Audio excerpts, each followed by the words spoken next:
I per acabar, el reportatge. Avui parlem del Consell de l'Audiovisual de Catalunya, un organisme que depèn del Parlament. A més, bona part dels seus consellers han estat abans diputats, és a dir, han canviat la seva feina legislativa per l'audiovisual. Tot el que es retransmet, tant a la ràdio com a la televisió, s'ha d'ajustar a unes normes. Cal garantir els drets dels ciutadans quan aquests són bombardejats per la publicitat i la televisió. Cal evitar continguts susceptibles d'engany o que puguin ferir la sensibilitat dels més petits. I cal assegurar la pluralitat política, social, territorial o religiosa dels mitjans de comunicació públics.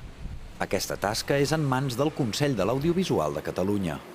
Aquí s'està gravant les 24 hores de programació de totes les televisions i emissores de ràdio que arriben aquí.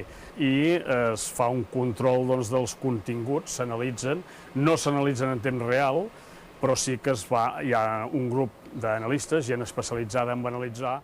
Aquest és el departament, jo diria, també clau en el Consell, perquè aquí s'analitzen tots els continguts, totes les imatges que han estat gravades.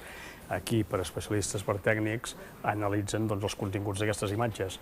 A començament d'any fem una programació de quins continguts s'han d'analitzar, però també durant l'any, a través de les queixes que ens arriben dels telespectadors, s'analitzen programes en concret. Un cop analitzats pels tècnics, si detecta alguna irregularitat, es posen a la Comissió de Continguts juntament amb un informe jurídic per veure si hi ha motiu de sanció. Normalment intentem arribar a algun acord en l'operador, però quan s'és reincident, després des d'aquí se sanciona. A banda de l'anàlisi i el control dels continguts, el CAC du a terme altres tasques vitals perquè l'univers mediàtic del país gaudeixi d'una bona salut. Dissenyar els concursos de llicències i concessions i atorgar-les, a més de vetllar per la missió de servei públic dels mitjans de comunicació que depenen de l'administració. Amb aquests objectius, una condició indispensable per al bon funcionament del Consell de l'Audiovisual és la independència. Més del 95% de les decisions es prenen per unanimitat. Aquesta és la prova i la garantia que el Consell de l'Audiovisual de Catalunya és un ens no partidista, és a dir, que les seves resolucions no estan sotmeses a la disciplina dels partits polítics.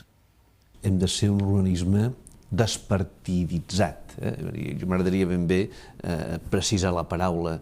Això no vol dir que nosaltres, per actuar amb la màxima independència i responsabilitat, no haguem de tenir relació amb els grups parlamentaris, que no haguem de tenir relació amb els grups privats de comunicació.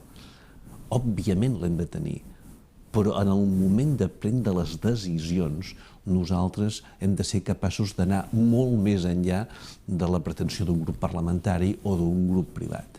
Tot i haver de passar comptes davant el Parlament, les propostes del CAC no han topat mai amb cap esmena de cap grup de la cambra. Una part dels consellers d'aquest òrgan col·legiat, inclòs el president, han estat abans diputats, però això no suposa un obstacle a l'hora de prendre les decisions, sinó que dona un valor afegit a la professionalitat del CAC, que també està format per periodistes i altres professionals no vinculats a la política.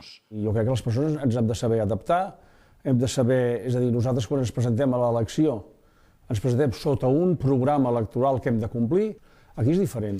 Aquí estem mirant que hi hagi pluralisme en l'espai radioelèctric i en el món audiovisual. Busquem que estiguin protegits els infants.